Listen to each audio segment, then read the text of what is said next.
Nahihiya na ako. Parang ayoko na. Ayoko na, be. Ang ganda niya. Hello.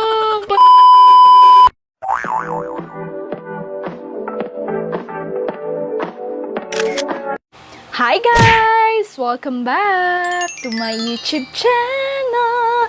Hi guys! For today's video, okay kayo? So ngayon, maggagawa ulit tayo ng I tried following Char makeup. So ngayon naman, dahil ang daming nagandahan dun sa aking Indonesian bridal makeup, ay naapo. So ngayon guys, gagawa naman tayo ng upgraded pa dun. So, pumunta tayo sa kaduluduluhan, sa kaugatan ng ating makeup tutorial, no? So, ang dami nagre-request, no? Ate, gawa kayong Arabic makeup naman. Siyempre, oo naman, siyempre. Gustong-gusto kaya ng mga Arabic makeup kasi yun yung mga pang malakasang makeup. Yun yung mga pang out of this world na talaga. Yung parang hindi ka magsasawang tingnan kasi ang ganda-ganda. Like that. Kasi yung mga natural makeup dyan, tabi-tabi muna kayo, dito muna kayo, ha? Dito sa parting ito, at yung mga gustong-gusto ng mga full coverage, mga pakak, yung mga walang katapusang makeup, dito tayo, okay?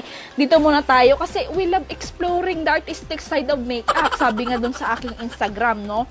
So, ngayon, pumunta tayo dito, susundan natin kung ano nga ba yung pinagagawa nila. So, So, ngayon, na-inspire ako dito kay Hanin_studio. Click nyo siya. Be, kung gusto nyo ng mga pakak na makeup, tignan nyo lang tong ano na to, page niya or dito sa IG account niya kasi mai-inspire talaga kayo. Napakaganda. Alam mo yung Barbie, like, oo, sinasabi ko sa inyo, mababarbie talaga kayo. Yung mga na ano dyan, ang titigas na mga ulo, lalambot ang ulo nyo. Sinasabi ko sa inyo dyan.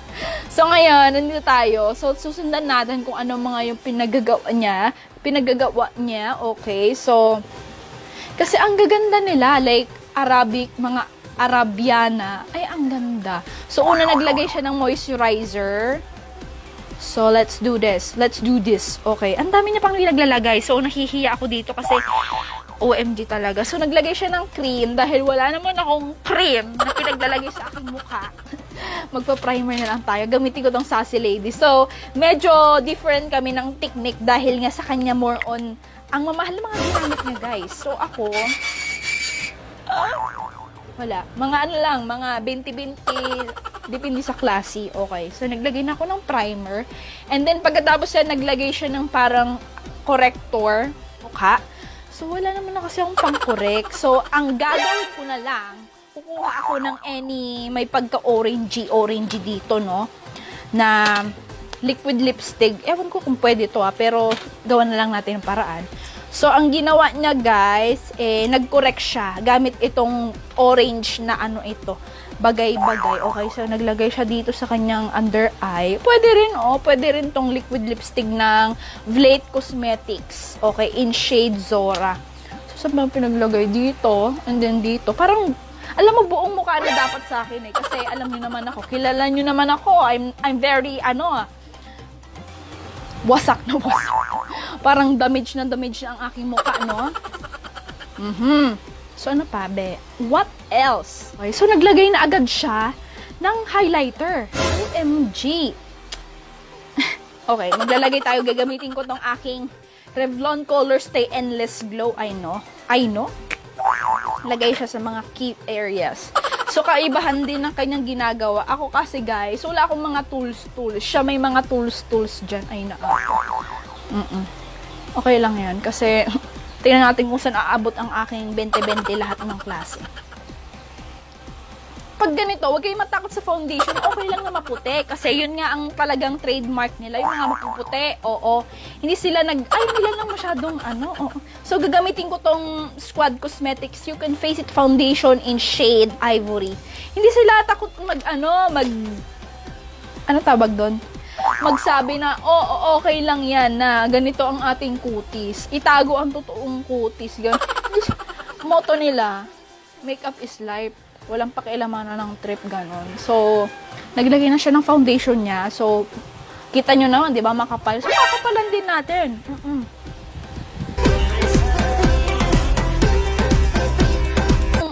Favorite ko rin talaga tong makeup look ng mga Arabiana na ito. Kasi ang gaganda nila. Like, Pag bumili ka ng eyeshadow palette, guys, talagang sulit na sulit kasi nga ang ganda ng mga mata nila. Kumbaga, napakagandang lagyan ng eyeshadow kasi ang lalaki. Ang lalaki ng kanilang mga talukap. Ang gaganda pa, parang Barbie, eyes, ganun. Barbie eyes, ganun. Kasi nga, basta, lahat ng problema mo, lahat ng iyong hinaing, kasya sa kanilang talukap, sinasabi ko sa inyo. Oo. Lahat ng mga problema sa buhay nyo, kasyang-kasya sa kanila kasi ang ganda ng mata nila. Oo. Wala lang, share ko lang. Oh. So, nag-contour na siya. Pagkatapos niyang maglagay-lagay ng foundation, okay. Ako, ang bilis mo naman. Hindi pa ako nakaka-buwelo. Dito pa lang ang buwelo ko. Dito sa foundation kong maputihan. Ganito. Ay, naapo. Nagpudot man. Ay, naapo. 1 hour later. Okay, so, kailangan talaga maputi, be. Kasi, talaga magbabagong anyo ka, mag-i-evolve ka talaga dito. Okay, next. Ito na, nag-contour na siya. So, ang contour natin, be, this is from O2O.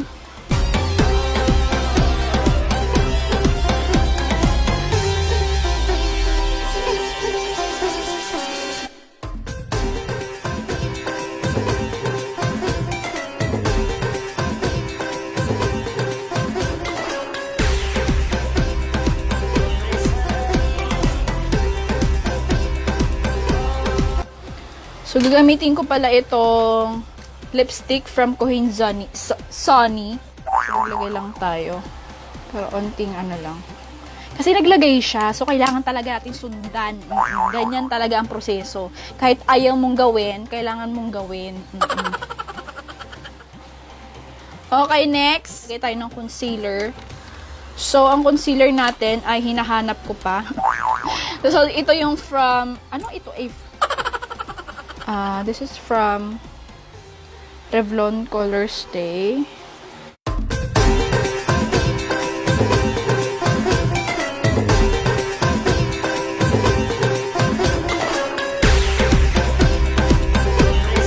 So habang naglalagay ako ng aking mga powder, mag-react tayo sa kanyang mga iba pang gawa. So syempre, alam nyo na to, nako. Tingnan natin kung mapapanganga ba ako o gano'n. So magtingin-tingin tayo dito. So ito, try natin. Hala, ang ganda. Napaka-detalyado, be. Nahihiya na ako. Parang ayoko na. Ang ganda. OMG, gusto ko yung ganitong makeup, guys. Yung parang ang Barbie mo.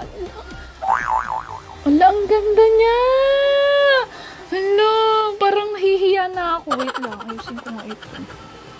Parang ayoko nang gumawa kasi ang ganda talaga ng mga gawa niya. And then, dito pumunta tayo dito sa ito. So, nagkilay na siya, be. So, magkikilay na rin tayo. Ito pa nila. Mata, blush, lips. Ay, ayoko na talaga. Ang ganda. So, ito, gagawin ko. So, magkikilay na ako dahil excited na ako, no? So, gagamitin ko tong aking Sassy Lady.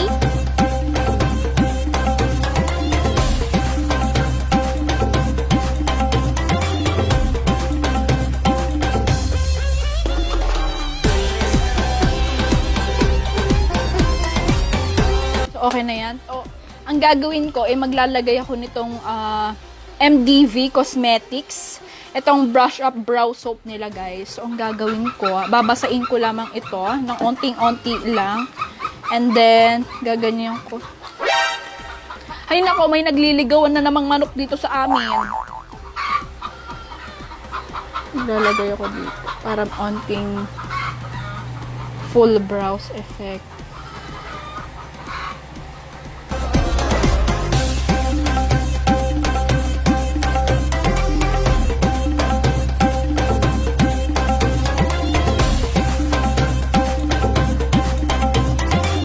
On pink yung kanyang kasi aurahan. So ganito ang gagawin natin.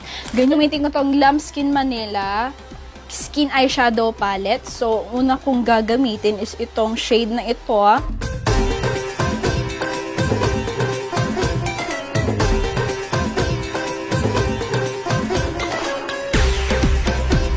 kahit naman hindi mo na sila make-upan, maganda na talaga sila. Ganon sila, be. Compare mo dun sa Indonesian, talagang magtra-transform talaga sila. Pero alam nyo yun, lahat naman kasi maganda. Lahat naman kasi maganda. Nasa appreciation lang ng tao yan. Ganon. After yan, kuha tayo ng medyo dark.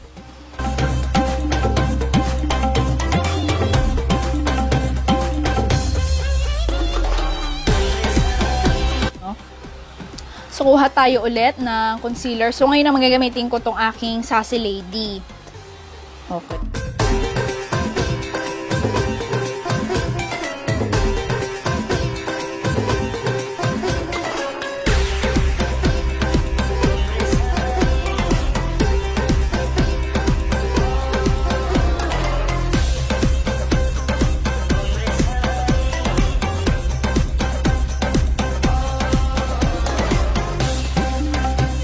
And then, mag-glitters kasi sila. So, gagamitin ko tong akin Kai Muse na Coke Bubble.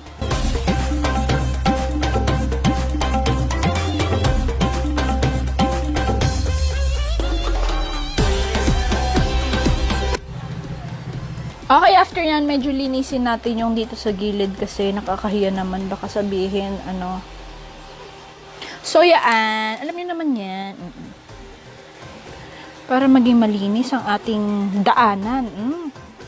So, ngayon, maglalagay na ako ng eyeliner. So,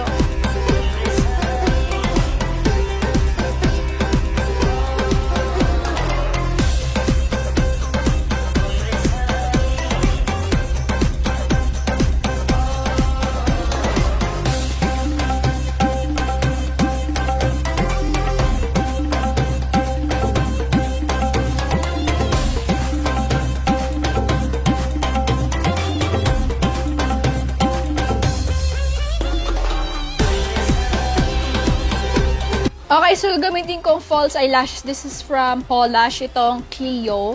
So, kailangan kasi dito medyo dramatic talaga ang iyong mga pambato. Kasi talagang ano yan eh, makikisabak ka eh, di ba? Talagang, ano yan, parang pampagent na hindi mo maintindihan. Parang end of the ano na. Ganun.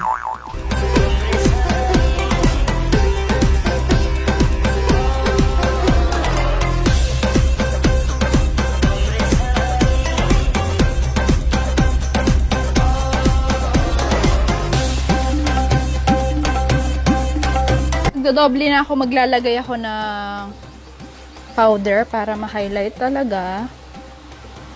This is from Kat Von D, guys. So,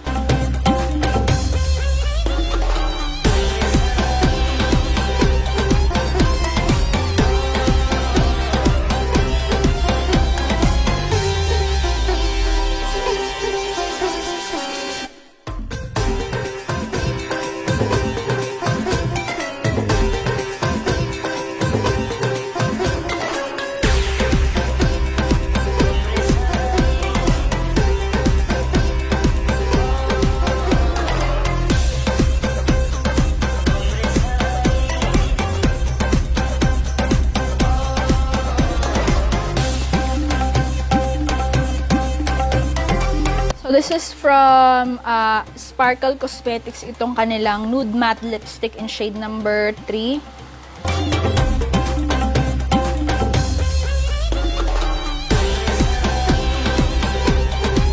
Nude. This is from Cohen Sunny, itong kanilang number 5.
So this is my finished look. Hope you guys like it. So if you haven't subscribed yet to my YouTube channel, please subscribe, like, share this video. Please turn on the notification bell down below.